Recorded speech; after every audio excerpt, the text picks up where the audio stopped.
9 o'clock. 8:59. All right. Oh, I haven't set up a recording. So when we get done, let's go look at our calendars and pick a time to, Okay. and then I'll try to get Tim Together with them. Yeah. and those two guys together. We are live. I think that was Laura. That will. Okay, I'm ready to. All right. I'd like to call this meeting to order. We'll have a roll call, please. Do you want to do the pledge first? Well, Okay. I'm just doing it according to Oh, the I'm sorry. Yep. agenda that Okay, somebody wrote Commissioner up. Robbins is absent. Commissioner Bonnick, Here. Commissioner Allgaier, Present in Vermont. Or Vermont, not present, but here, Vermont. Vermont. Okay. So we stand for Pledge of Allegiance and moment of silence. I pledge allegiance to the flag of the United States of America and to the republic for which it stands, one nation, under God, indivisible, with liberty and justice for all.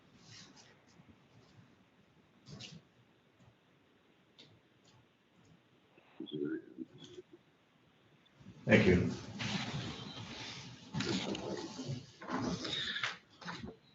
So then we have approval of the meeting minutes.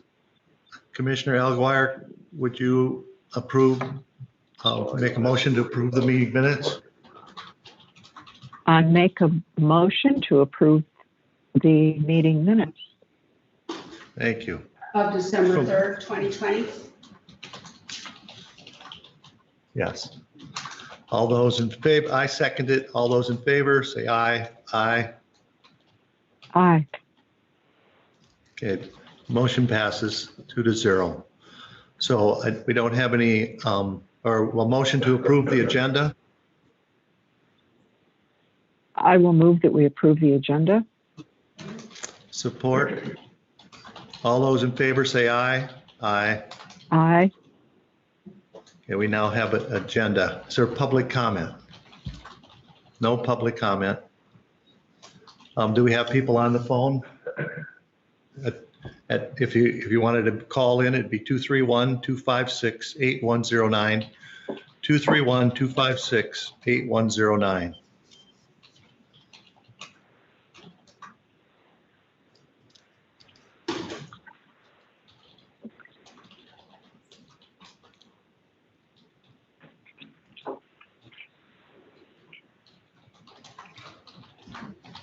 All right, we move on then to our action items.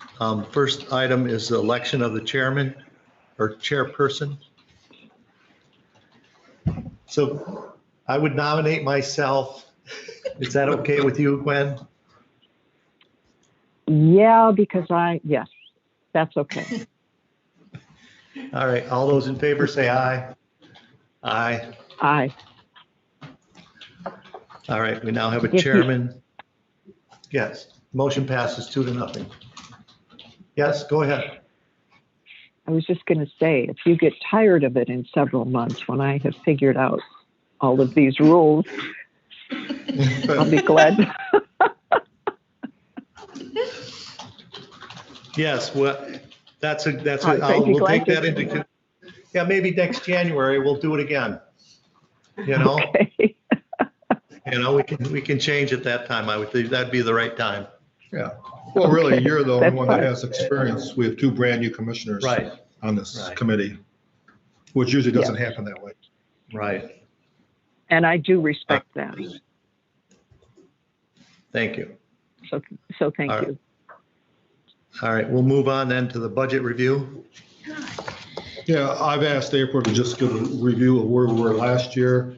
It was a unique year last year, obviously, and where we are this year and so forth. So, and always was very prepared, and John was helpful in getting us the numbers. So You may want to speak up. Yep. In the email, Gwen, I had sent over the March, and then Jen was helpful to give the budget for April. So I have that here. I can email that to you later. I'm sorry I didn't add that to you. Okay. So Review of the budget, we are doing, we're doing well. I mean, I think last year and this, even part of this year has been different because of COVID and the trends we're seeing in that relation. And Gwen, for your edification, Leelanau Senior Services is funded through a millage. So we do not use any of the general fund dollars. We are completely funded on our own through the millage. Yes, and yes. Okay. So I would say that we are under budget. We were under budget at the end of last year, and we are falling in lines and seeing right on kind of track of where we were at, kind of where we hope to be anticipating. We have a lot of in-home services that were not utilized or paused due to COVID. So that has certainly affected the numbers in that way. We had, at the end of the last year, we did have a fund balance, and partially that has been carried over from 2019 as we had a half-time position that was not, had not been filled. And so that had been budgeted, but those dollars were not utilized at that time. And so we're trucking along. Things are going well. As of last year, we were over budget in some areas and under budget in others, which I would think would be par for the course. We did some additional publications, and we put out an extra newsletter related to COVID and trying to inform people of resources and options during that time. Our travel was increased quite a bit because we were delivering food and meals to seniors around the county, and we had all three of my staff, myself included, that were delivering. So travel expenses were up in that way. Do you have any questions at this point? So COVID definitely had an impact last year on your budget. COVID had yes. I mean, we did not have the expo, which is a large expense out of our budget. We were not able to do any social activities throughout the year or educational programs like we normally plan. Christmas parties. We did not do Christmas party. Yes. So yes, it was a completely different type of year, and we had so in the beginning of COVID, we had service providers, Munson and Comfort Keepers, that did not have staffing that would go into homes or were able to go into homes, or they had curtailed what they were doing to try to eliminate exposure at that time. And we had seniors that voluntarily decided not to receive the services they had been in the past because for fear of being exposed. So those certainly fluctuated our budget and how it looks.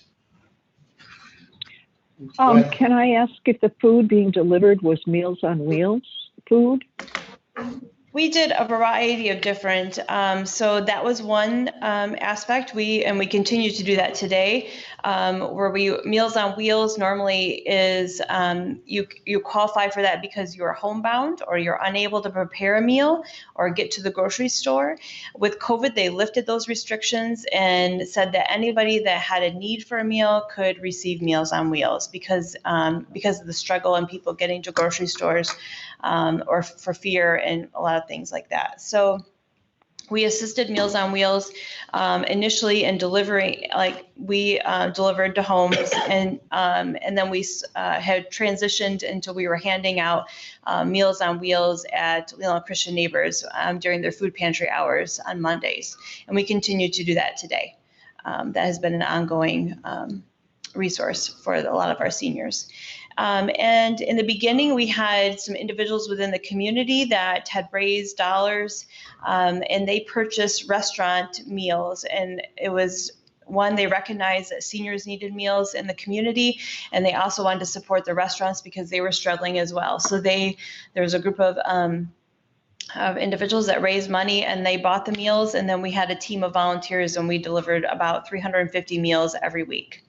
And so and then as things progressed and they were trying to address the food insecurities that were occurring, the USDA started to send out and offer boxes of produce and vegetables.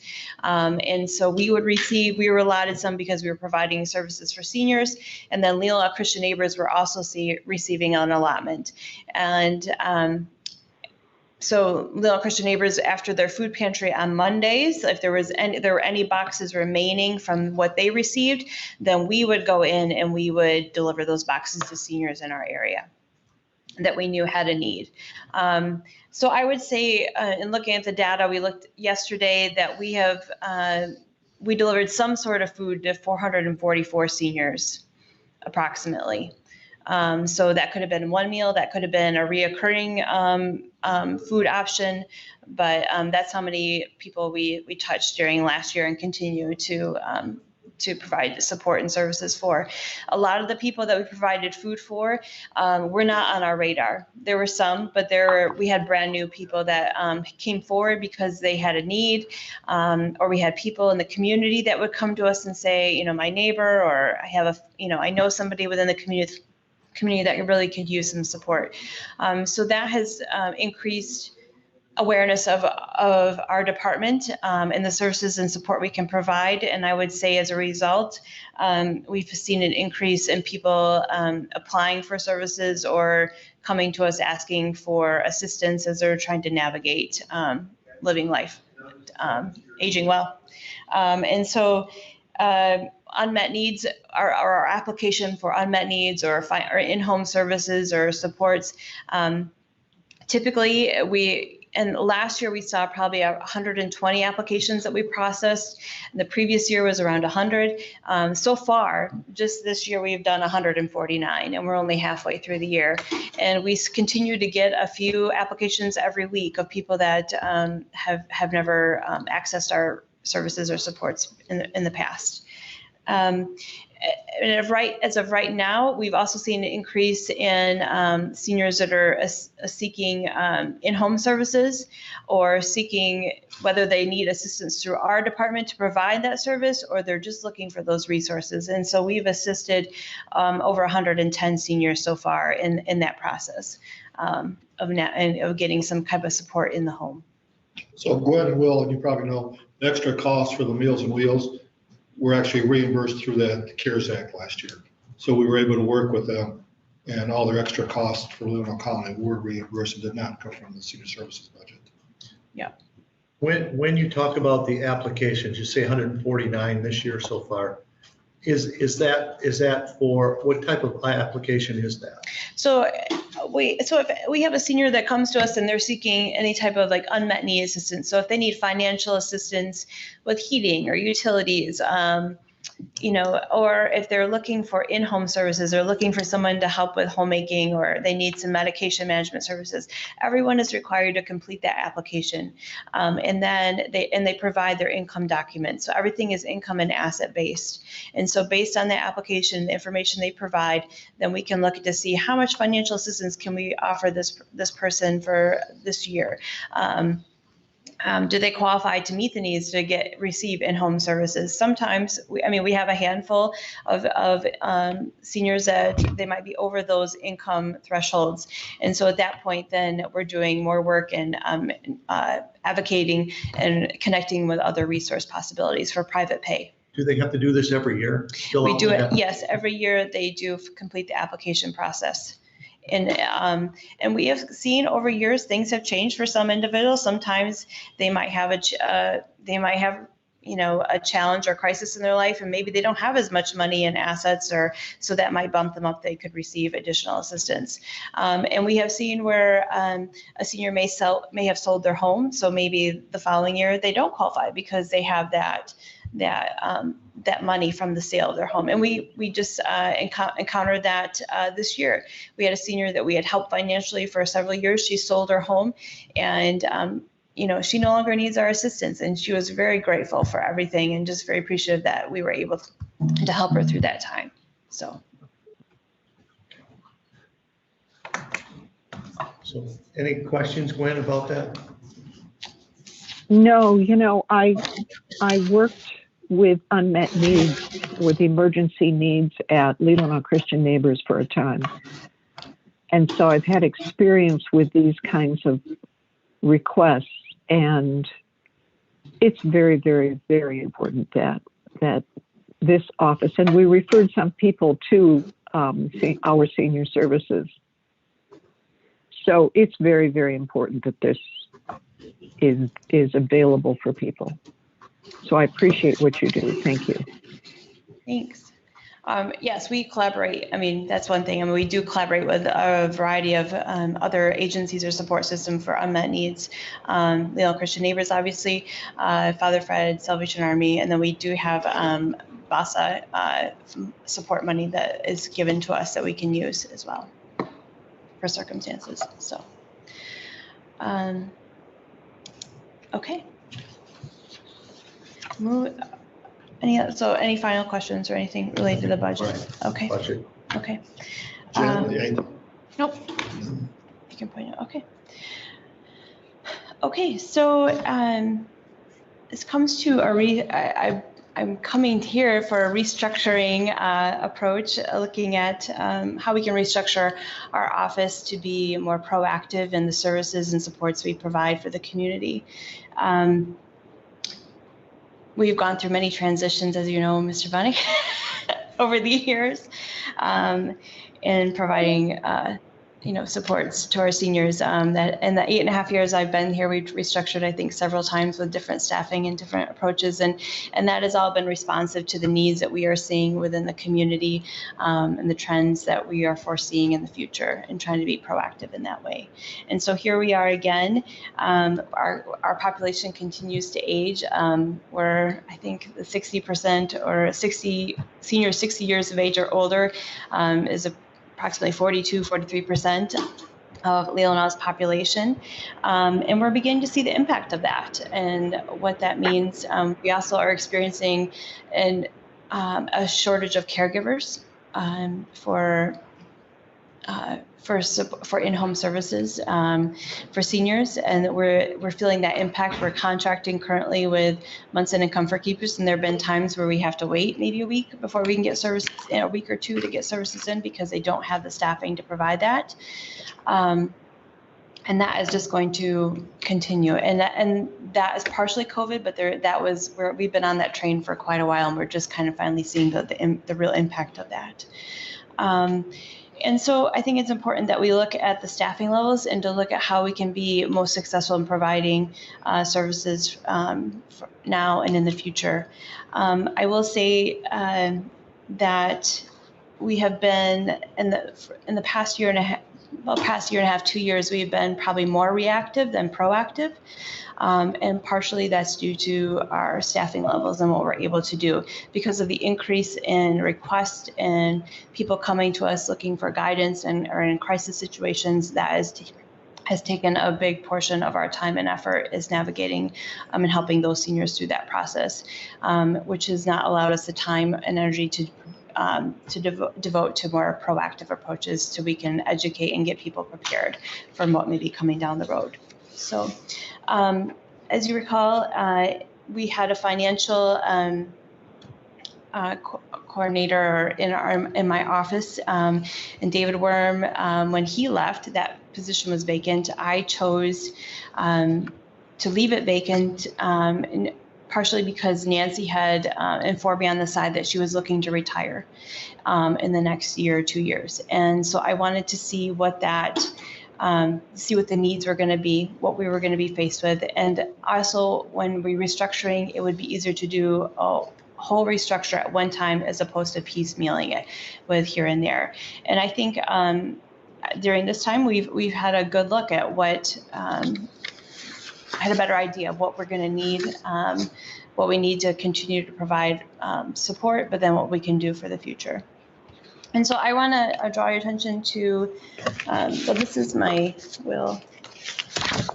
You got this, but I'll give you a hard copy of my Restructured Vision, and then my PowerPoint as well.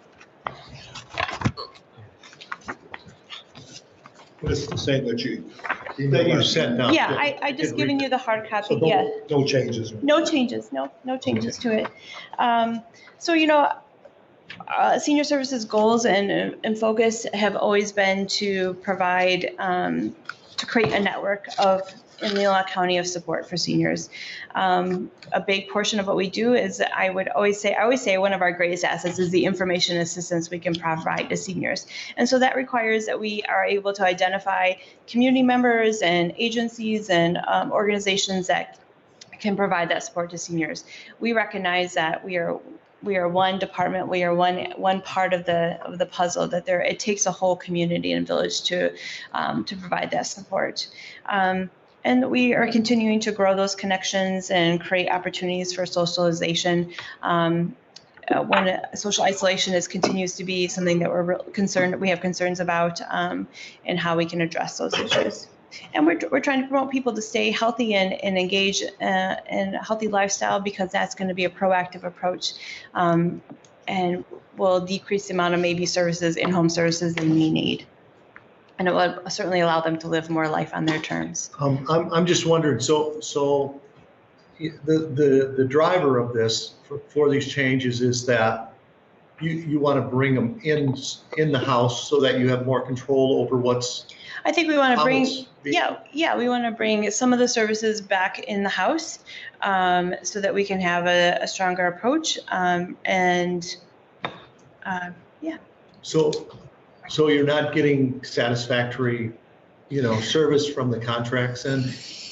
So yes, I would say, but there has been, we have contracted positions. We contract with Munson and Comfort Keepers to provide those in-home services of personal care, homemaking, respite care, medication management services. And that has worked well. We've been able to navigate that to keep that. That would be a great continued contract. We began contracting with Share Care for a care coordinator position, which was a nurse or a social worker, and Share Care had a nurse that we've been working with. That has been challenging. It's been great to have that nurse, but we have her just a short period of time, and we are recognizing as the needs are growing, we need somebody here in our office more frequently.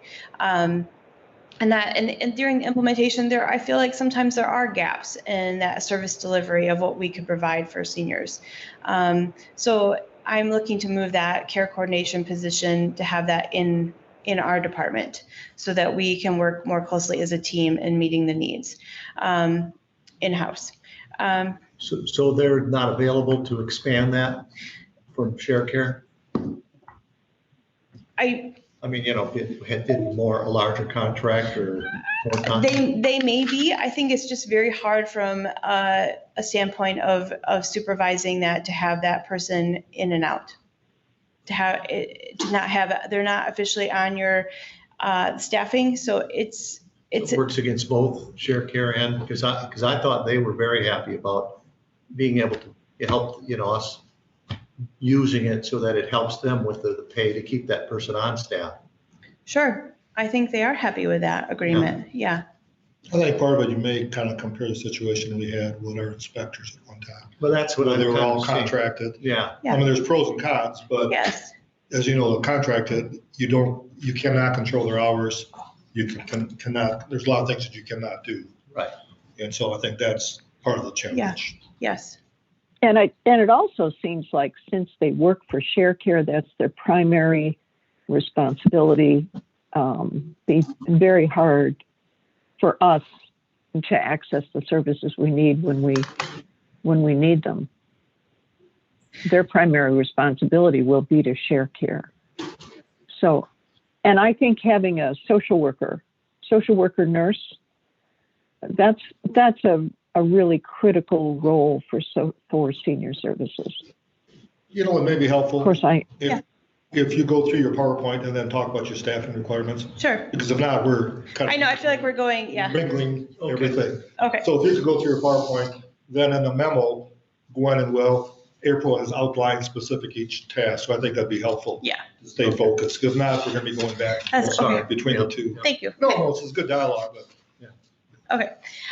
So we recognize we're serving seniors from 60 years on up to, we have some seniors that are over 100.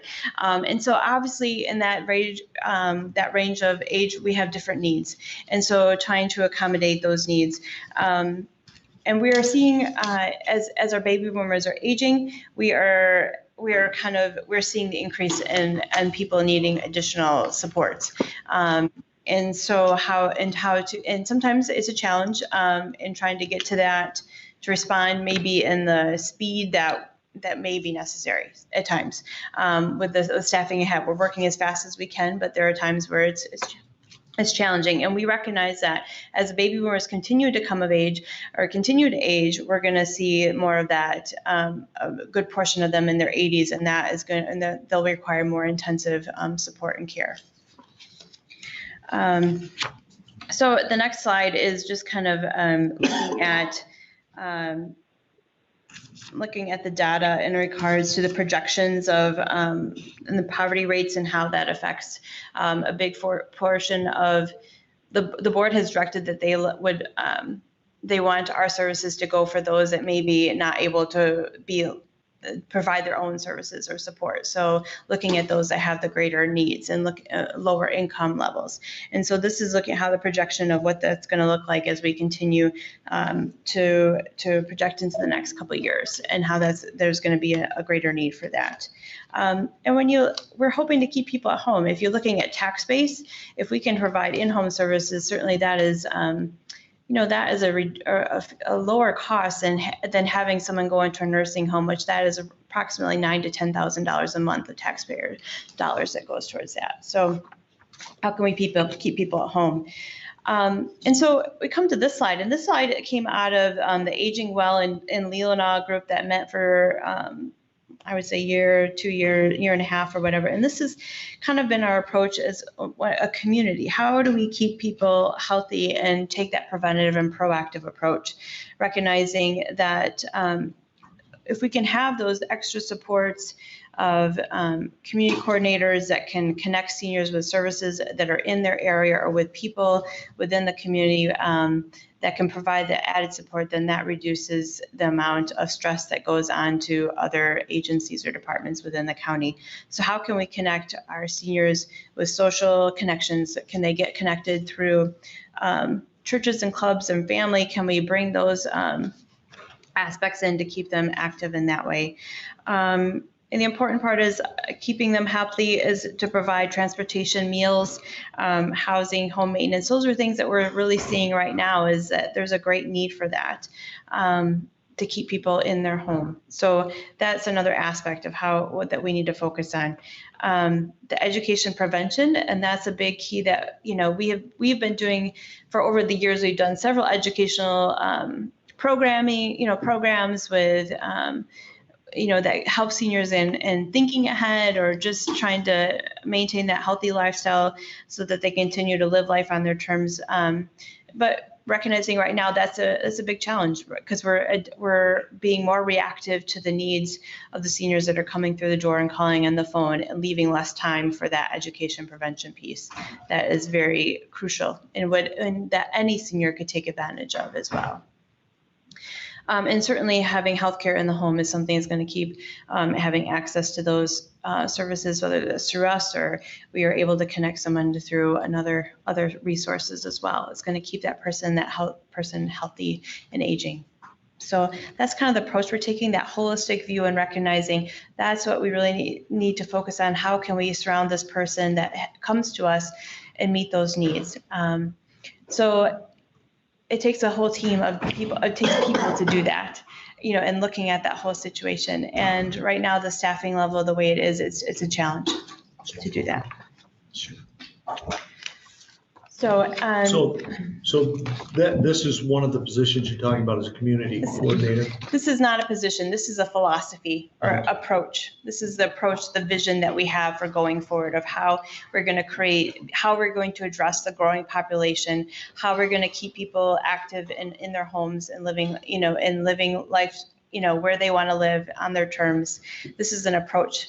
And so in order to get to that approach, it takes coordination of our efforts as well as other, bringing in contracted services or bringing in, it takes people to rally the community around to create that village. We have a lot of people that don't have essentially a village that don't have those supports. So it's going to take a professional staff to look at that situation and say, what could we add in? Is that a professional in-home service that, or is that somebody just coming by to help drop off a meal or pick up groceries? Is that a church, reaching out? What is it it's going to take? And right now we're being very reactive. We're responding to the crisis and the needs that are coming through the door and just trying to get those basics services, but we do not have enough of the staff to take the time that really takes to look at that whole picture and how can we really assist that person. Do you think that's partly because of COVID or not? I think that's. You just think that's pretty. I think that's a portion. I mean, I think that sent us on the track really at a faster pace than what we were anticipating, but that we were already on this track. We are already going down this road. I can tell you, Will and Gwen, that April and I started having this discussion several years ago when Kathy was still here in Hartsfeld. We started coming up with some different long-term scenarios. And then Kathy left. And then when David came in on a part-time basis, we started talking about, because we knew Nancy was going to retire. Right? I knew that thing with David was just on a temporary situation. So this has been in the works long before COVID. Obviously, like you said, COVID has kind of just accelerated. It's accelerated at a faster pace. That, obviously. Right. Yeah, we were not anticipating that. We were hoping to just, ease slowly, but that did not happen. So in response to this and looking at that's the vision, that's the approach we're trying to take to have a proactive approach for seniors in the county to keep, to provide the services and supports they need.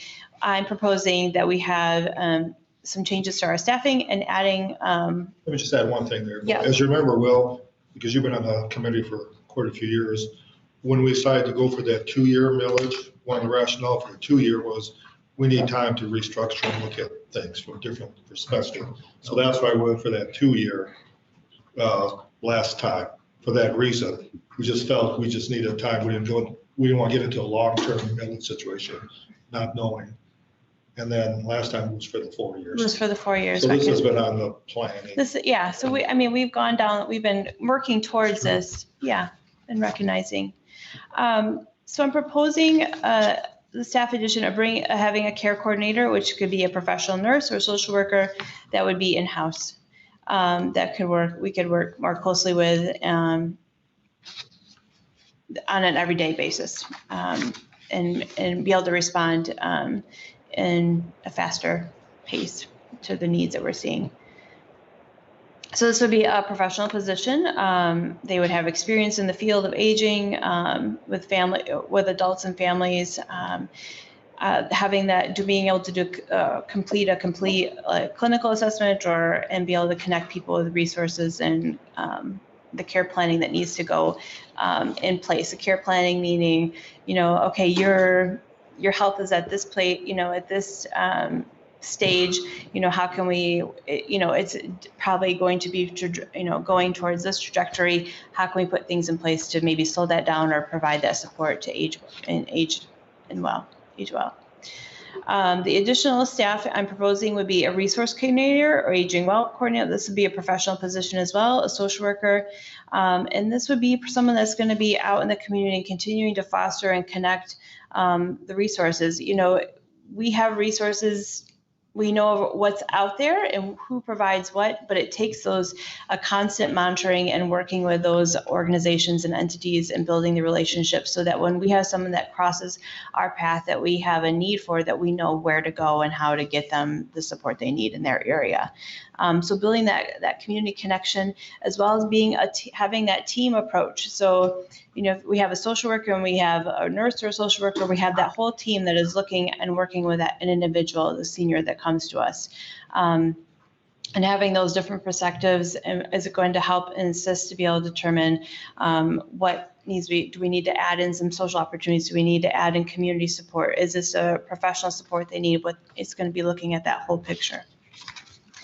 And then the third would be a half-time or part-time safety coordinator position that their duty would be related to safety equipment. This is a huge, managing our loan closet, dealing with our emergency pendants.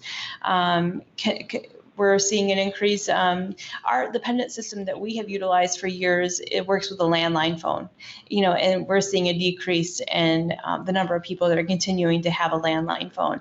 At that point, it's working with Munson to have another system, so a different type of system. So it's somebody that is a big portion of what a lot of things that Nancy does, and it is dealing with the emergency pendants and ensuring that people have that extra safety measure in place, especially if they're living alone. But this person would also deal with keep up to date on scams and notifying the community of scams that we're seeing.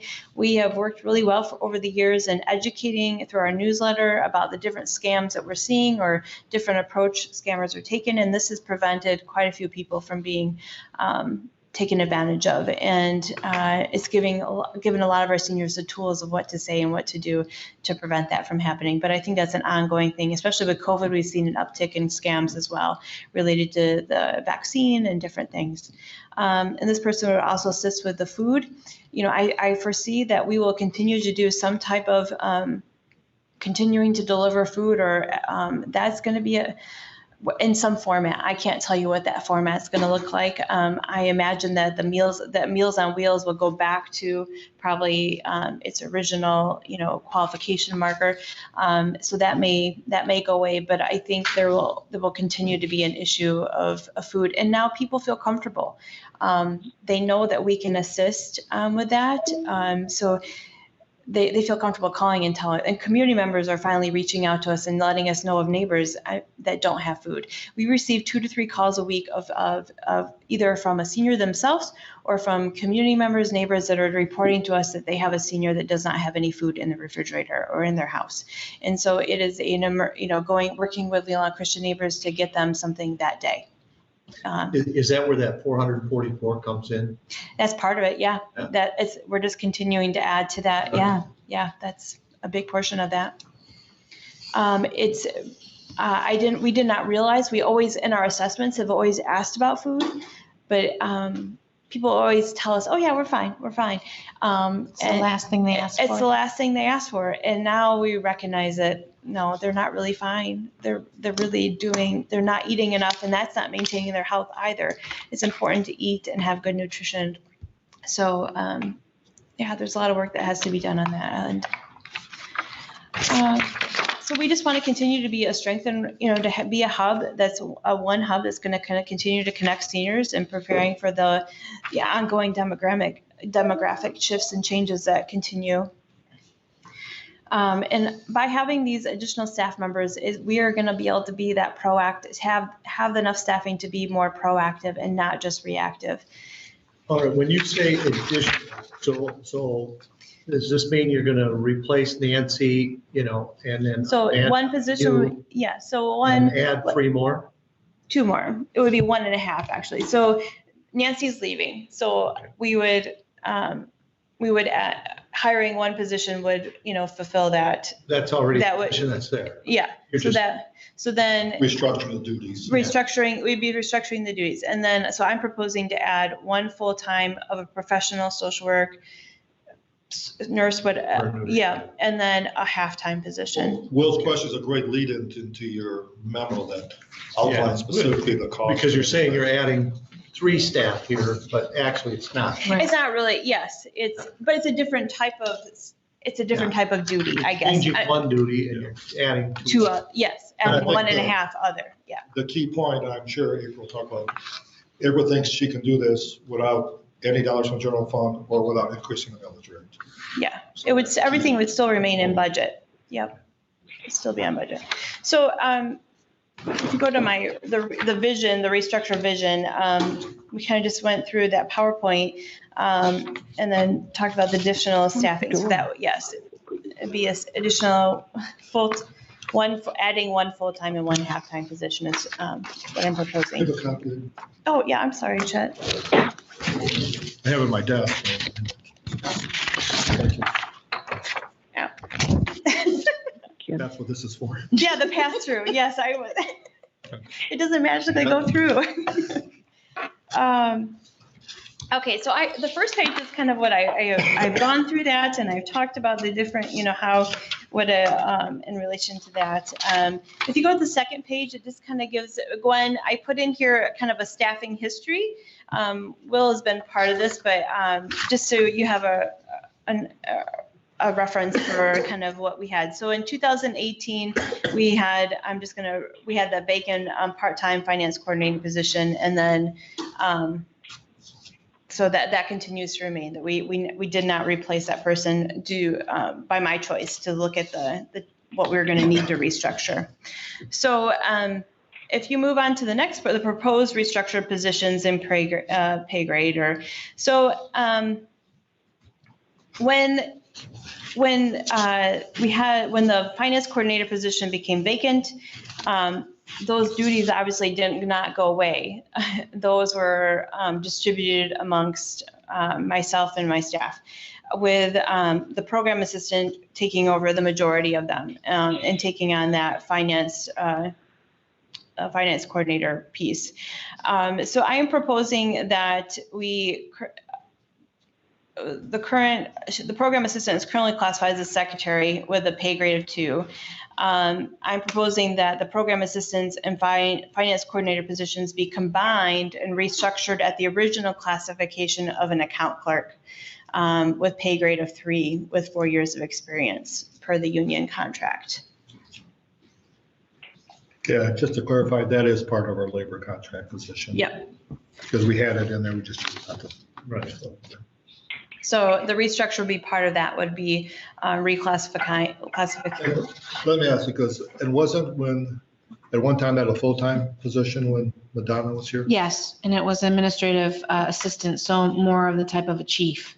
So it was, it'd be like 25, relative, if the years had stayed the same, that person would be $25, $26 an hour. But that was a full-time. It was position at full-time, one time, non-union. And then got restructured to half-time, and then got restructured. And that's when Kathy came in at halftime, and then David. it dissolved into everybody doing it. Well, Till and then. when you say financial, that's just to look at their paperwork and determine if they're. So, yeah, so that position is they are helping to administer the unmet needs program. So we're going through those applications. So that doesn't go to the No, that's done in, financial. So that's what, right. So what, this position does is they collect all those invoices and they produce the voucher for payment. They attach everything that comes with that. It gets signed and then is brought to accounting to be paid. So this person's doing the front side of creating that check to be cut to Cherryland or consumers. and they're also helping to review those applications that we receive for assistance. So they're helping to look through, do we have all of the financial information we need? They're looking at those documents to see what that gross income looks like, how much money is coming in, what are the assets, and they're helping to determine who is eligible and not eligible for. And then they track that benefit. No. It does not no. go to accounting. No, they issue the Right. technical. Yeah, Okay. so if they've awarded that senior $1,000, this person keeps track, 150 went to consumers, 200 went to Cherryland until they get to their $0 amount. Mhm. So they're monitoring all of that, and then they're helping to assist with the vendors so they're working closely with, if there's an issue, they're working with DTE, they're working with No, consumers. Amanda, Has been doing, yeah.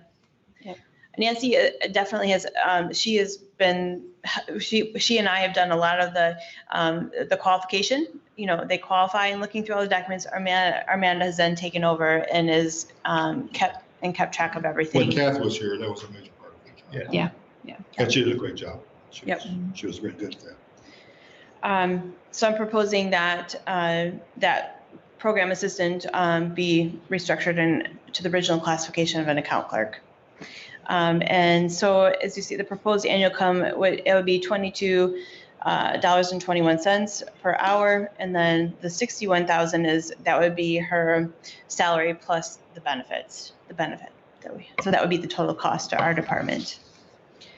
The care coordinator would be a professional position that would be filled by a nurse or social worker. It'd be a non-union professional position. So I'm proposing the annual income with benefits would be $27.07 an hour. So the salary with benefits is $76,512.80. And for your edification, so we currently pay $70 an hour for the contracted care coordinator position. So so this includes the, MERS and all of Yeah. that when you're Yeah. figuring Yeah, that out. actually, I think Jen did a sheet that you're probably going to pass. Oh, Yeah. right.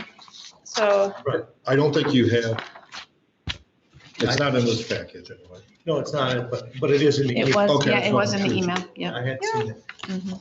where did I do with it? Sorry, so many people. There is a one sheet comparison, Oh, there it is. which may be helpful now. Jen, thank you for your help with coming up with Yeah. numbers. Yeah, we are very grateful.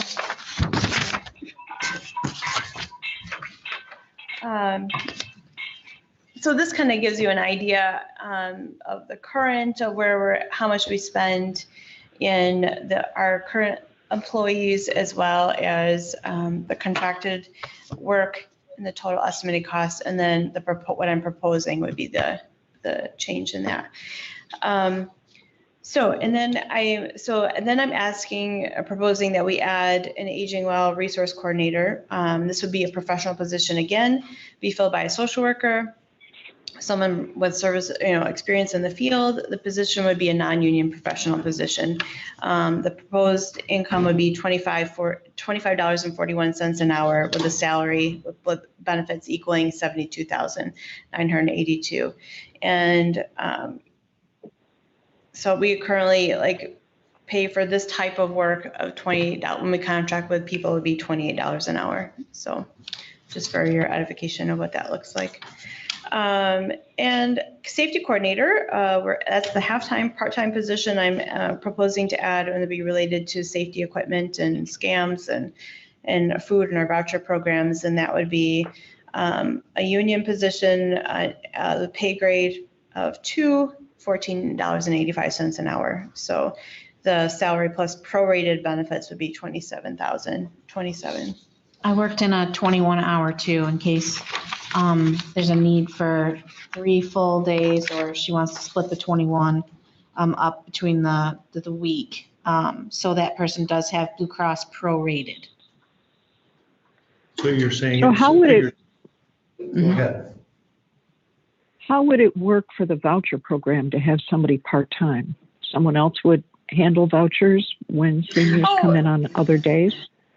No, so the voucher program would always be available. They're just going to help manage that process. There's a whole billing process and that happens with that and keeping track of everything. So they would be providing assistance with that. So we currently provide foot care vouchers, which we sell, throughout the day, Monday through Friday.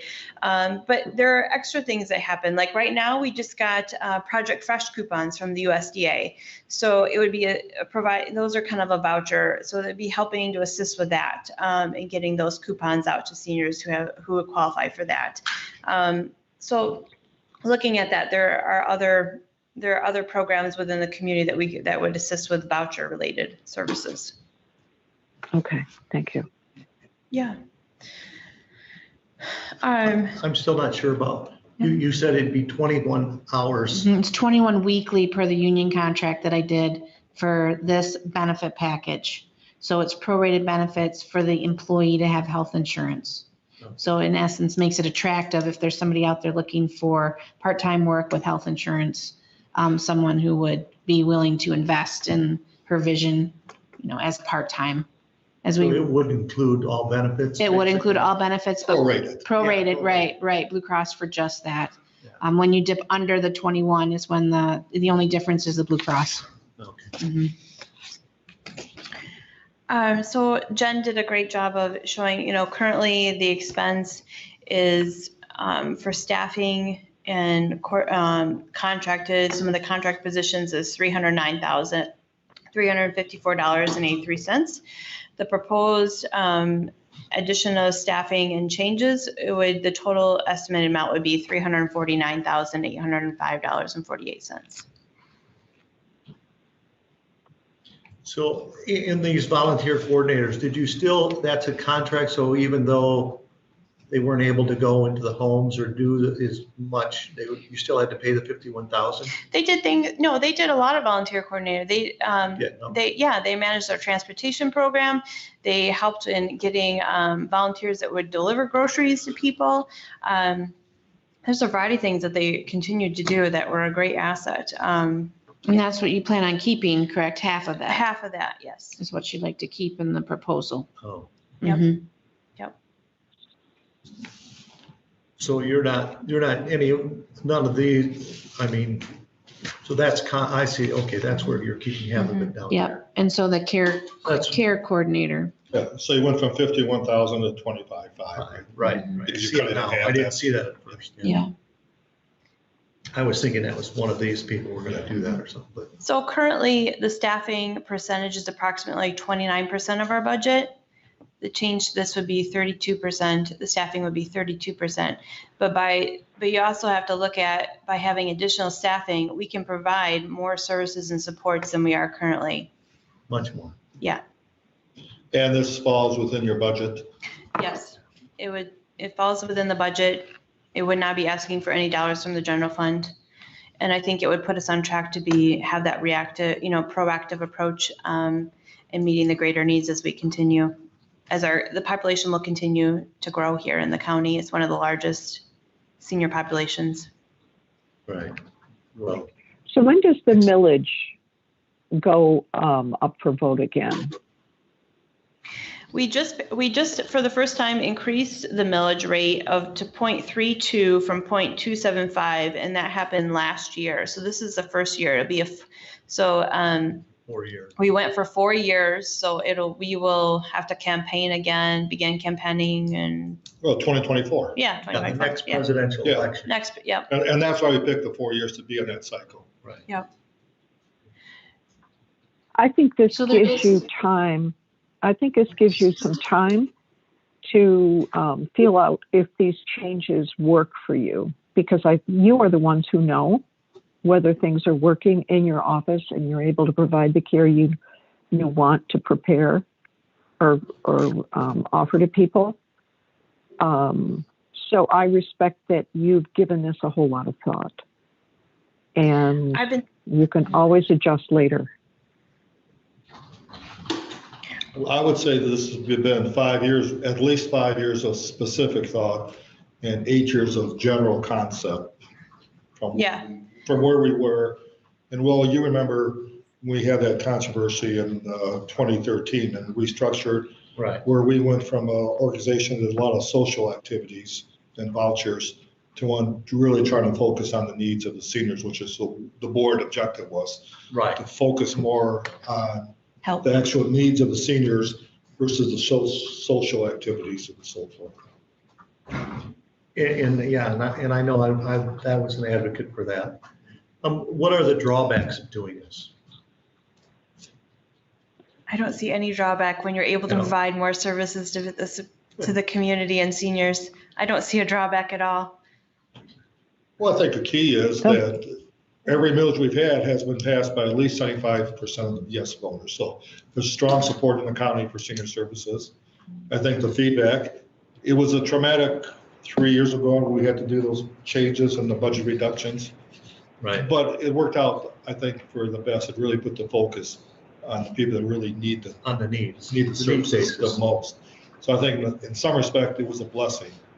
And this kind of is the next phase. It was of a this hard blessing to project. go through that. Yes, sir. Yes, it I think we've come so far. If you look from when I started 8.5 years ago to where we are now, it's been a long continual process and moving to this point. So I've had this vision for a very long time. And so, and I could see the needs, but then could see where we were headed in having that need. So I think this is a responsive need. This is a responsible way of responding to that and recognizing that. And it looks like you'll add a lot more services to the people and help Yeah. by doing this. I mean, have you considered adding back, I mean, we used to do once a month a newsletter for information, but you cut it back because of the mailing cost and all that. I mean, and I know you did add an extra one this year. Yeah. I don't think we've thought about that. I think we've made it work with the Yeah, the bi-monthly has worked well. I think is partly like I think people pay more attention because it's not coming as frequently. So they're really diving in to see what's going on and taking advantage of, the resources. that's probably true. But I mean, I'm not going to say, no, we will never do that. But I mean, Well, just think- at this yeah. time, yeah. Because it was reasonable because of the cost and because of the budget Right. that we cut it back. Yeah. So, Well, as you remember, the issue of a nurse or social worker has been on the agenda for I know. many years. We always were waiting, we have to get to the right time. Right, And we wanted time to look at the program, that's why we went for that 2 years. And we knew that there's gonna be some personnel changes, so I think the stars have kind of aligned up now. And I think the key point to the public is no general fund dollars, and this is within the military.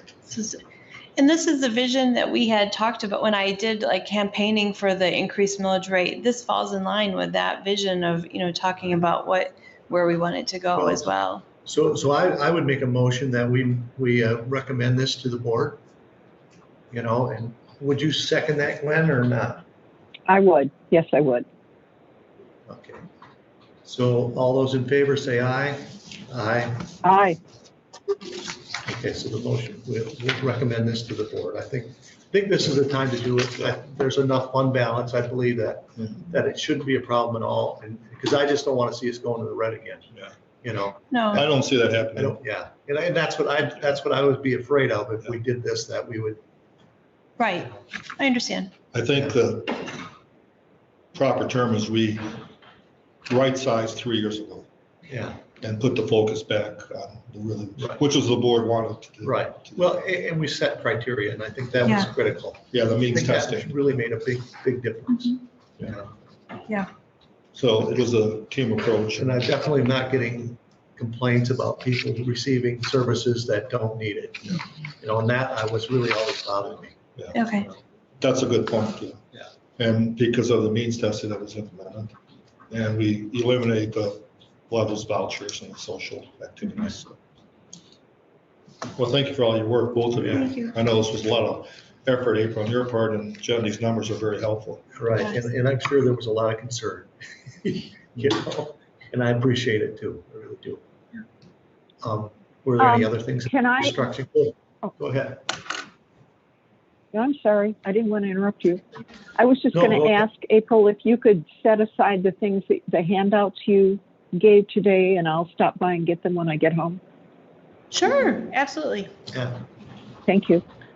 Mhm. Or we can mail them to you, Gwen. Okay, She does have- that's even better. Yeah. Then she I mean, you doesn't do have to the- keep but track I know of them for 2 weeks. Sometimes it's hard to look on an iPad, look at them. yeah. So we can do that. Were I were read there the any- things that she mailed, but there were more Okay. things that you distributed today. No, The only you know, different, the only thing different was I had an April budget. I mailed you the Oh. March and I have an updated April one, so I can mail that. But I mean, I'm happy to mail the whole package to you if that's helpful. So, I'll copy it when I get Yeah, home. Thank we you. can do that. yeah, we'll just send the whole thing. I understand. I like paper Yeah. to move paper around and make So this will notes. go to the June agenda, Yeah, correct? yes. Thank you. Yeah, there is one more issue, and I put other topics for, Right, well, that was For where a reason. that's where I came up with about the newsletter, yeah, and I just thought, I do have one more issue though, go and ahead. I didn't want to, it's kind of related and restructuring, but kind of separate. And I didn't want it to be commingled in this. And so something that April and I have talked about, and that is, and do you have a memo on that? I'm looking. That's why I thought it was in my pile. Hold on. Bear with me. And this is always a delicate situation, but that's the pay of the Director of Senior Services. And so I didn't want to make this a part of this, but I want to at least have a dialogue on it. And as Gwen, April's looking for her memo. There we go. Okay, so just to give a brief overview, and then April can do the background here. Yeah. I can see you guys, Chad. Oh, you can, okay, okay. Yeah, Well, we'll get this I'm to you watching. too. I'm watching y'all. Okay, we'll get this too, but this is something that April has been concerned about, and I have too. Let me just give a general overview, and then I'll turn it over to April. So senior services has been part of the county since 1989. There's been a commission on aging that started in 1975. The director position was part-time until 1984. The first full-time director was hired in 1984. She stayed until 1987 when our daughter was born, because that was my wife. Gwen, I don't know if you knew that, but my wife in 1984. Right out of college was hired as the first full-time director for the Commission on Aging. Little trivia there. And she actually hired Rose as her secretary. When our daughter was born, Jane resigned to stay home and be a mom. And Rose was promoted on an interim basis to the coordinator. At that time, the budget was about $200,000 for the entire service.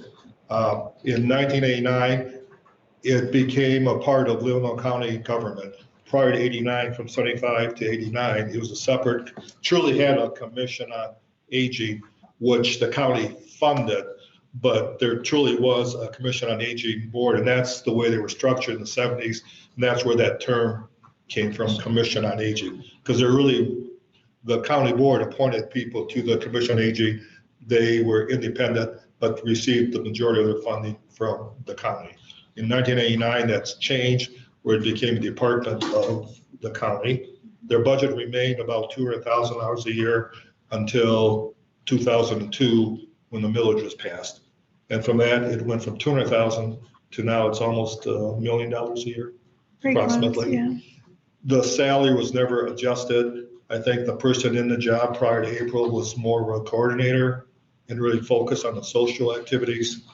I think, without going in the past, we had significant issues there when the budget went from 200,000 to almost $1 million. The staff was just not able to manage it properly, which led to some challenges, and we restructured in 2013. But the salary has not changed. The director's position is the lowest paid department head here. And it has been a challenge for April, and I know it puts her in a tough position, so I've asked April if she could come up with a background rationale. So April, do you want to do this? Sure. So I didn't want to mix this in with the restructuring plan, but I thought it'd be a separate agenda, but we should at least talk about it now and kind of decide how we want to proceed, and maybe during the budget time would be the time to look at it too. Right. But at least I wanted to put it on the agenda here. So Sure. April, do you want to Sure. review it? So Chet gave a great background to the previous director, and her salary was determined. It was established at 10,000 or more below every other department head, and there was no documentation that I could find in my research as to the reasoning behind that, other than the spoken history from elected officials and administrative assistant, people that were there during that time, and meaning that it was lower because she did not have the educational background related to that, and so they felt issue, and it was not a mandated service as well, and that was partially the reasoning. So when she retired, it was recommended that the new director that would replace that previous director would have at least a bachelor's degree in social work, gerontology, or nursing.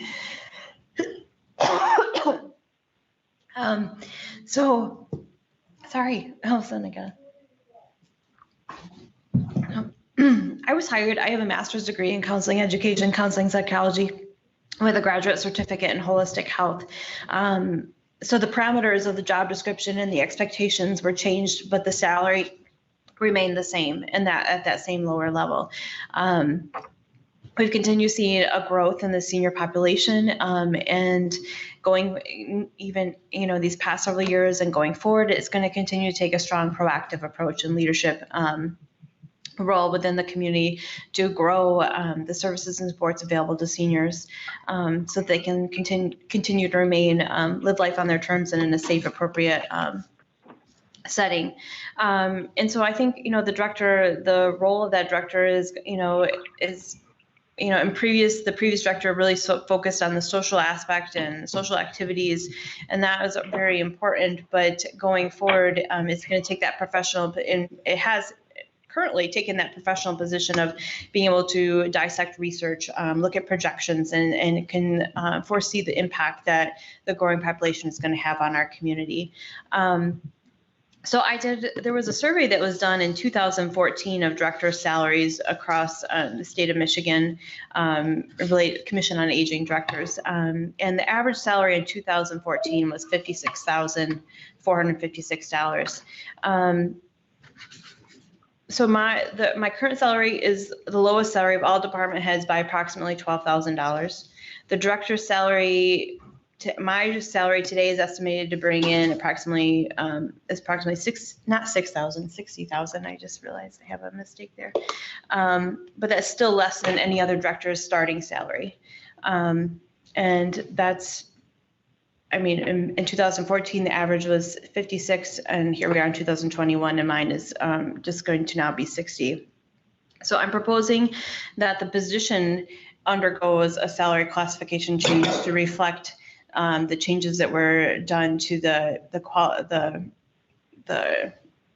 description or the requirements of the job. I think it would reflect that philosophical change that has taken place and the added responsibilities to go from I'm now managing close to $1 million budget as opposed to a $200,000 budget, which I think takes more experience, more knowledge to be able to do that. And so I'm proposing that we change that classification to the starting salary of $65,445.65, and that we increase my salary to reflect the 2021 salary increase over the past 8.5 years.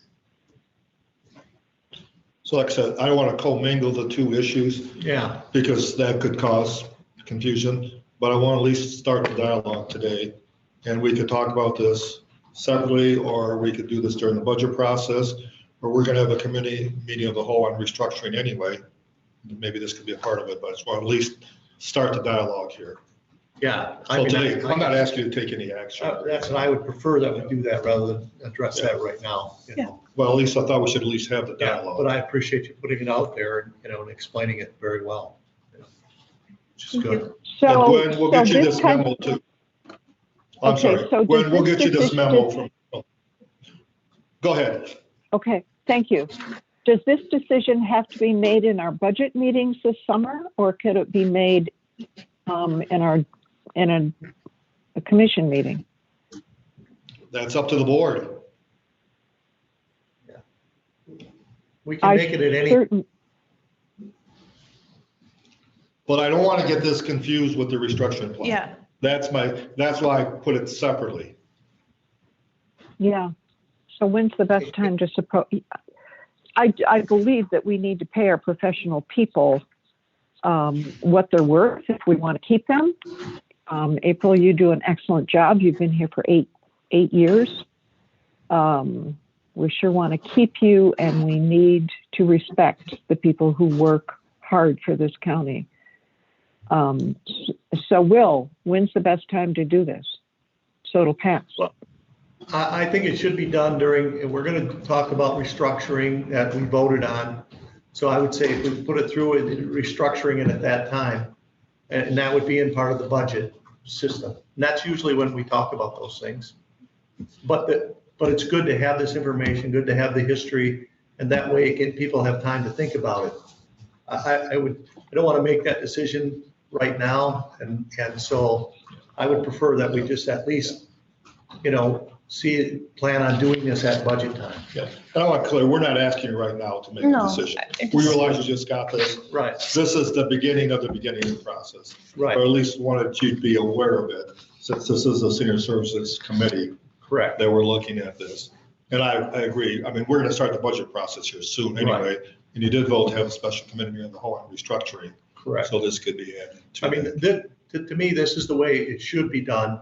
We bring it to the committee first. The committee at least is aware of it, and it can move forward then from that. And, and that's why we work towards the other thing to restructure, to go back to the budget committee. So Gwen, on your thing, and the June meeting will be the restructuring plan. that April just outlined and that this committee endorsed. This will not be part of that presentation on June, because I think it's two separate issues and could confuse the first issue. Right. Might conflict it, and we wouldn't want that. Yeah, I don't want that. So that's why April's nervous about bringing it up. Right. Let's at least have a dialogue. Yeah, and I appreciate that, because I'm sure that's hard. Okay. Yeah. Anything else? Anything else, Gwen? Do you have any other comments? No, I just appreciate all the thought that went into this. And I certainly respect the department's awareness, April's awareness of what she needs in her engine to make things work. So thank you. Thank you. I guess the only comment I would make is that I like the idea that we're going to move towards education and get away from reacting. I think that's really critical, and hopefully that will help the seniors much more, that we can do things ahead of time and help them prepare and not just go to crisis all the time. Yeah, it's exhausting. And I appreciate that. Was there any public comment? Sir, did you want to say anything? Yeah. Go ahead. You can Come on, sit up here. yeah, come on right here. Yeah, just so you can be on the record. Okay. Thank you. I'm Don Frericks, North Fork resident, and I come as the chairman of the board of directors of Share Care. And I've heard April's presentation. I think senior service is doing an excellent job. April's doing a good job. But we kind of look at Share Care as the hub of this big wheel, and that wheel is a lot of spokes. Share Care is one of those spokes. And all those spokes are the ones you know about, all the services in the whole county. It takes all those spokes to keep a strong hub. You take one of those spokes away or you harm that spoke, and that hub isn't as effective as it could be. But the hub is needed, and what you proposed is probably good for you. But there's one caveat, and that is what it can do to some of those spokes, namely Share Care, because I'm the chairs, that's why I'm here. And what it does for us, we're under contract with the county to expand services. Share Care used to be a member-only organization, and we changed that 2 years ago. We said we're going to be there for all seniors in need in Leelanau County. And with the help of the county and the millage that passed, we were able to do that and expand our services. And we're continuing to do that. We're trying to reach out to the whole county and areas that are underserved by Share Care now with our volunteers. And your support, your financial support is important for that. With this restructuring, it's going to impact that somewhat. I don't know to what degree. I don't know all the finances. So you have to look at that. But I just want to give you the caveat to say, be sensitive to that and look at that, how it affects all Share Care specifically, but all the players in this. I look at senior services as the hub of everything, and they funnel out.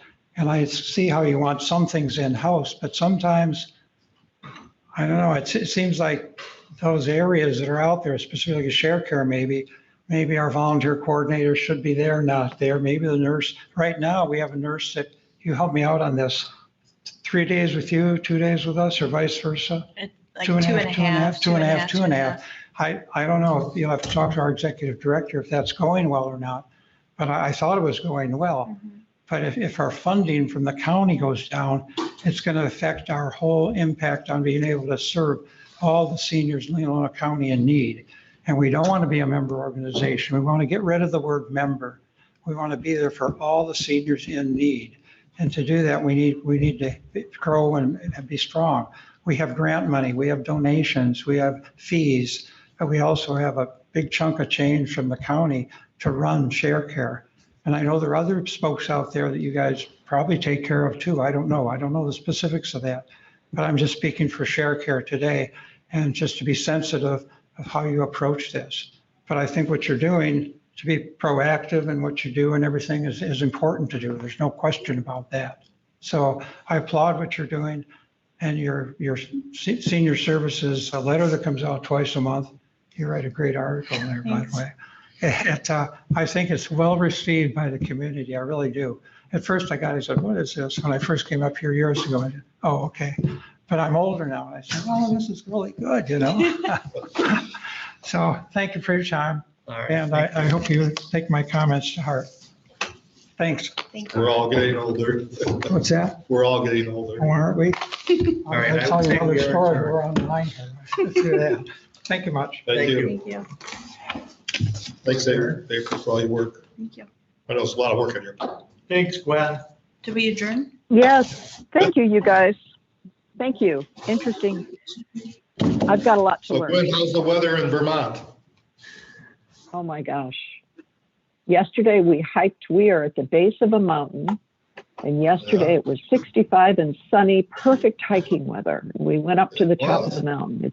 It's spectacular. What's it like Good there? for you. Good for you. Yeah, what's it like there? All right. All right. Well, safe travels home, and we'll send you